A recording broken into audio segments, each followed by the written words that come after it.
Welcome to I news. South Asia politics లో కీలక పరిణామం చోటు చేసుకుంది. షేక్ హసీనా రాజీనామా భారత్ కు వలస వచ్చిన తర్వాత మొహమ్మద్ యూనస్ తాత్కాలిక పాలకుడిగా రావడం జరిగింది.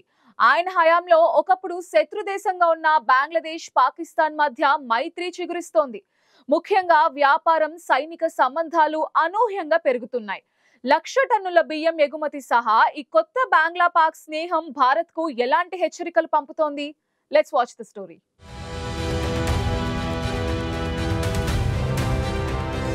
గత ఏడాది జరిగిన హింసాత్మక విద్యార్థి అల్లర్ల తర్వాత షేక్ హసీనా ప్రధాని పదవికి రిజైన్ చేసి భారత్ కు వచ్చేయడం, ఆ తర్వాత మొహమ్మద్ యూనస్ బంగ్లాదేశ్ తాత్కాలిక పాలకుడిగా రావడంతో సిచ్యువేషన్ కంప్లీట్ గా చేంజ్ అయింది. 1970లలో బంగ్లాదేశ్ లో అత్యాచారాలకు పాల్పడిన పాకిస్తాన్ తో ఇప్పుడు స్నేహ సంబంధాలు పెంచుకోవడం షాకింగ్ గా ఉంది. యూనస్ వచ్చిన తర్వాత బంగ్లాదేశ్, పాకిస్తాన్ మధ్య ట్రేడ్, వ్యాపార సంబంధాలు పెరిగాయి. దీనికి ఎవిడెన్స్ గా తాజాగా 1,00,000 టన్నుల బియ్యాన్ని పాకిస్తాన్ బంగ్లాదేశ్ కు ఎగుమతి చేయనుంది. దీనికోసం trading corporation of Pakistan టెండర్లను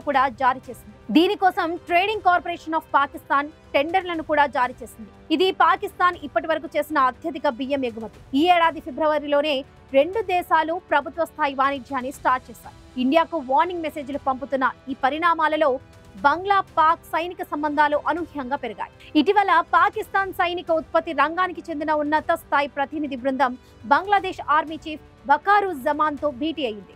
heavy industries టాక్సీల chairman lieutenant general Shakir Ullah Khattar ఈ భేటీలో పాల్గొన్నారు. దీనికి ముందు అక్టోబర్ 26న Pakistan joint chiefs of staffs committee CJCSC chairman general Sahir Shamshad Mirza స్వయంగా మొహమ్మద్ యూనస్ కు కలిశారు. గత నెలలో Pakistan navy chief admiral Naveed Ashraf కూడా బంగ్లా ఆర్మీ చీఫ్ తో భేటీ అయ్యారు. బంగ్లాదేశ్ ఇంతకాలం భారత్ కు మిత్ర దేశంగా ఉండేది. ఇప్పుడు ఆ దేశం పాకిస్తాన్ తో మిలిటరీ, ఎకనామిక్ సంబంధాలను స్ట్రాంగ్ చేసుకోవడం న్యూఢిల్లీకి ఒక క్లియర్ హెచ్చరికగా మారింది. ఈ పొలిటికల్ యాక్టివిటీ భారత్ సరిహద్దు భద్రతపై ఎలాంటి ప్రభావం చూపుతుందో చూడాలి.